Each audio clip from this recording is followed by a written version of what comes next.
Today I'm going to talk about a Roman fort just over the border from Sheffield in Rotherham, in an area called Templeborough.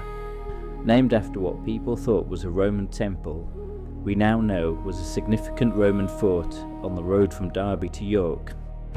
Many people aren't aware of this, as it is buried under the steelworks. Now let's go back to look at the history, and then we can talk about its rediscovery. In 55 BC, the first attempted invasion happened under Julius Caesar. They were not well prepared for the local reception, and weather disrupted the landing, which they think was in East Kent area. The second was in AD 43 by Emperor Claudius. This time they were prepared and here to stay.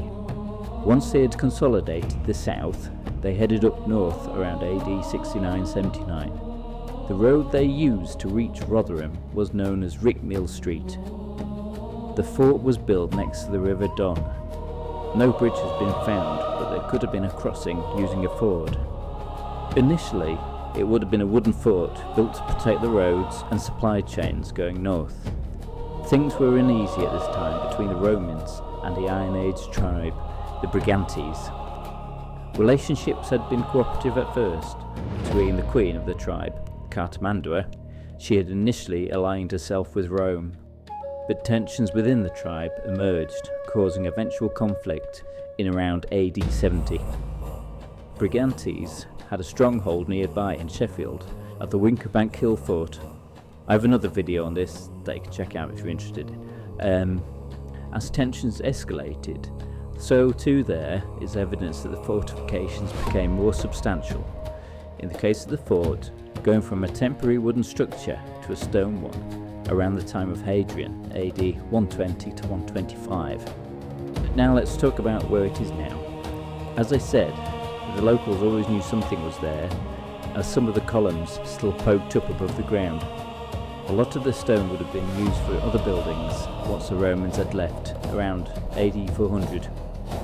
During the First World War, in around 1916, the site of the fort was purchased by Steel, Perch and Tozer Steelworks in order to meet the demand for steel production during the war. Before major foundation works was done, a detailed archaeological survey was carried out by Thomas May. Excavators carefully recorded the fort's layout, defences and buildings.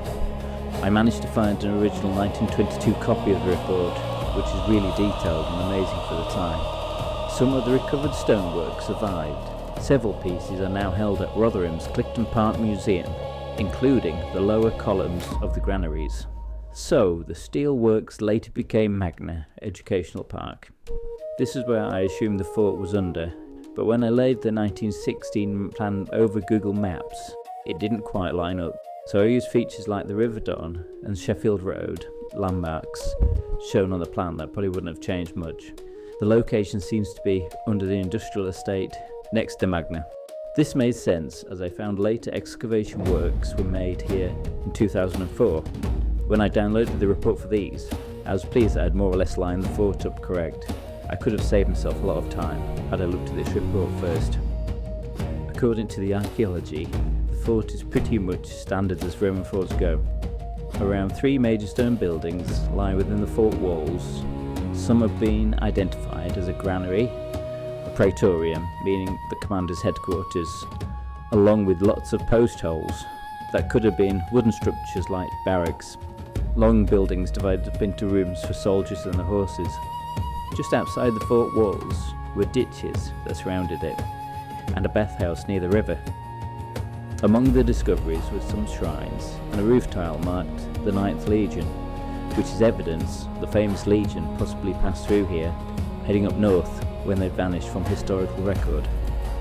If you're interested to learn more, you can visit the Rotherham's Clifton Park Museum. They have lots of artefacts from the site.